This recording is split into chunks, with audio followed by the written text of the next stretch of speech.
السماوات والارض آمنت باللہ صدق اللہ العظیم۔ ناظرین، اللہ تعالیٰ اپنے حبیب علیہ الصلوۃ والسلام کے صدقے سے یہ جو پروگرام ازالہ شبہات ہے، اس میں جو کچھ میں عرض کر رہا ہوں مسئلہ شفاعت کے حوالے سے، اللہ تعالیٰ اسے قبول فرمائے اور قیامت کے دن ہمیں اللہ انبیاء صلحاء کی شفاعت نصیب فرمائے۔ میں نے مسئلہ شرک جو ہے اس کے اوپر تھوڑی سی گفتگو کی پچھلے پروگرام میں۔ یہ شرک فی شفاعت کے نام سے جو شبہ ہے اس پر اس وقت میں گفتگو کر رہا ہوں۔ پچھلے پروگراموں میں جو ابھی تک چلے گئے ہیں ان موضوعات پر جن پر میں نے سو فار گفتگو کی ہے، وہ یہ تھا کہ شفاعت کے اوپر مختلف نقطہ نظر کیا ہے، اور پھر دنیا میں شفاعت کا وجود اور آخرت میں شفاعت کا وجود، اور جو غیر مستحقین شفاعت لوگ ہیں ان کا ذکر اور اس کی وجوہات کہ وہ ان کی کیوں شفاعت نہیں ہوگی، اور وہ چند آیات جن کو سمجھنے میں بہت سے احباب غلطی کرتے تھے اور کر رہے ہیں، ان میں سے بعض آیات کے متعلق میں نے اس کی وضاحت کی۔ آج بھی اسی موضوع کو آگے لے کر میں چل رہا ہوں، مسئلہ شرک فی شفاعت کے اندر، کہ جب اس کو شرک کہا جاتا ہے کہ یہ مسئلہ شفاعت شرک ہے،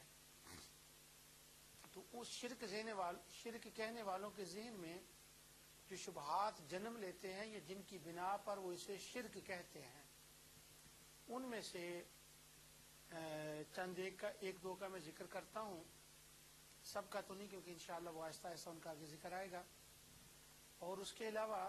جب اس کو شرک کہتے ہیں تو سائیکالوجیکلی نفسیاتی طور پر پھر وہ چند مثالیں قرآن کریم سے ایسی ڈھونڈتے ہیں کہ جو ان کے زعم، ان کے خیال کے مطابق ان کے نظریے کو سپورٹ کر رہی ہیں، اور پھر وہ مسئلہ شفاعت کے خلاف ان کو استعمال کرتے ہیں۔ مثلا وہ کہتے ہیں، پہلا تو وہ کہتے ہیں کہ شفاعت ہے ہی شرک، یہ لفظ ہی ٹھیک نہیں، یہ دنیا میں بھی شفاعت کرا کے لوگ آگے چلے جاتے ہیں، تو وہاں بھی اگر یہی ہونا ہے تو پھر کیا ہوا، اسلام کیا ہوا، عمل کیا ہوا، یہ تو پورے دین کی دیوار ہی گرا دی جاتی ہے، جیسے میں نے پہلے پروگرام میں عبارت پڑھ کے آپ کو بتایا تھا۔ پھر اس کے اوپر دوسرا شبہ یہ کیا جاتا ہے کہ مشرکین بھی تو شفاعت ہی مانتے تھے، اور اگر ہم بھی شفاعت مانے تو پھر ہم میں اور ان میں کیا فرق رہا۔ اور تیسرا جو ایویڈنس کے طور پر ایک چیز لائی جاتی ہے وہ یہ ہے کہ اللہ تعالیٰ کی ذات بے نیاز ہے، اس کے سامنے نہ کسی نبی کے دم مارنے کی جرت ہے نہ ولی کی، وہ جس کی چاہے دعا کو قبول کرے اور جس کی چاہے دعا کو رد کر دے۔ دیکھیں نا، نوح علیہ السلام نے اپنے بیٹے کے بچانے کے لیے کتنی گڑ گڑا کر رو کر دعائیں کی اللہ کے حضور، اللہ تعالیٰ نے ان کو جھڑک دے دی، نعوذ باللہ، کہ خبردار نوح، تو میرے سامنے اپنے بیٹے کی سفارش نہ کر، میں نے اس کو ڈبونا ہی ڈبونا ہے۔ اور نبی کریم صلی اللہ علیہ وسلم یہ چاہتے تھے کہ بڑی دعائیں کی کہ ان کے عزیزوں میں سے ایک شخص مسلمان ہو جائے، پر وہ نہ ہوا، انہوں نے بار بار ان کو کہا پر وہ نہ کہنا مانا اس نے۔ اسی طرح نبی کریم صلی اللہ علیہ وسلم نے چاہا کہ میں کچھ لوگوں کو بخشوا لوں، ان کے لیے جب انہوں نے دعا کی تو اللہ تعالیٰ نے ان کو جھڑک دے دی، نعوذ باللہ، اور خوب طرح سے جھڑکا اللہ تعالیٰ نے، عتاب کیا حضور صلی اللہ علیہ وسلم پر کہ تو کون ہوتا ہے ان کی سفارش کرنے والا، اگر تو 70 بار بھی سفارش کرے تو میں ان کی قبول نہیں کروں گا۔ تو یہ ایویڈنس جو ہے، پہلے تو وہ عقیدہ کو شرک کہتے، پھر نفسیاتی طور پر کہتے ہیں کہ ہم شرک اس لیے کہہ رہے ہیں کہ اللہ ان کی مانتا بھی نہیں ہے، ان کو یہ حق نہیں ہے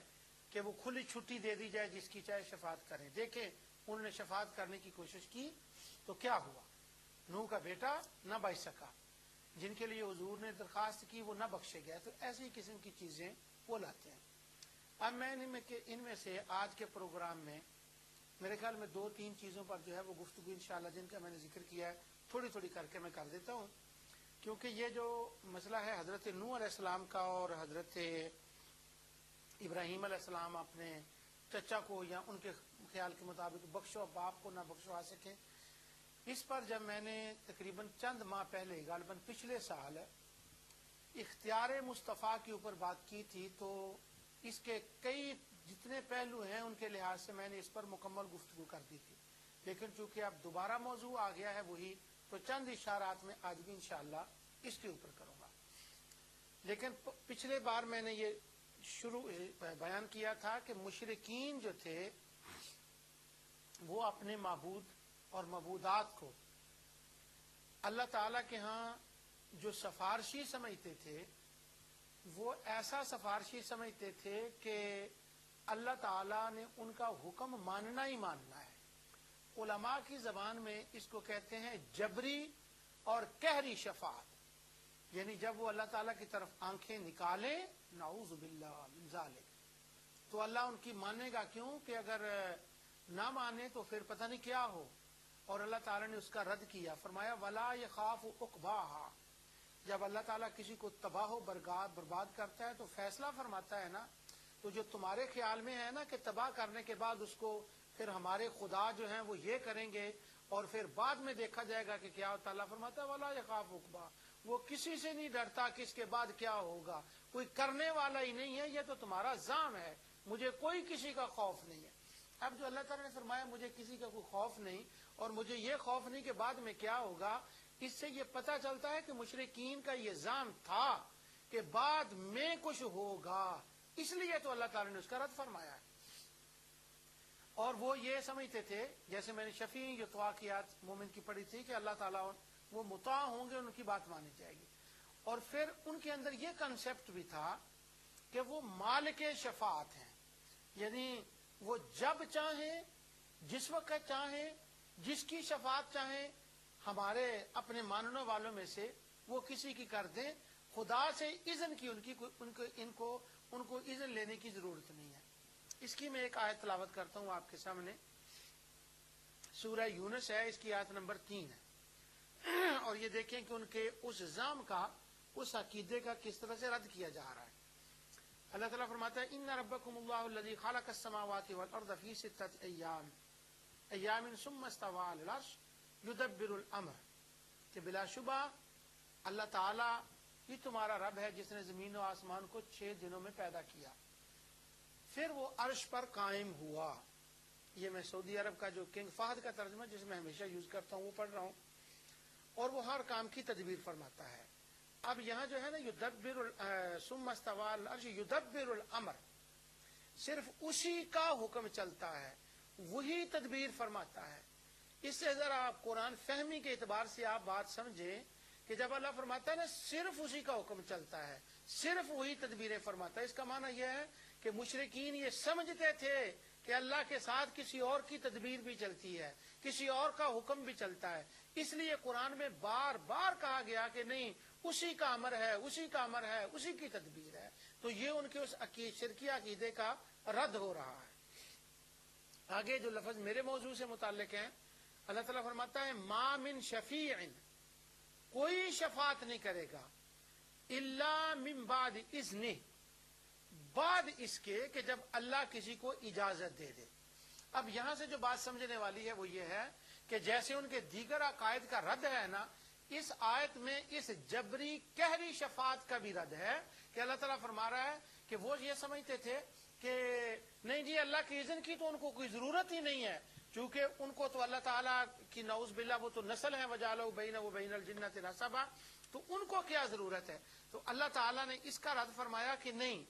اللہ کے اذن کے بغیر کوئی نہیں کر سکتا، یعنی وہ اللہ کے اذن کے بغیر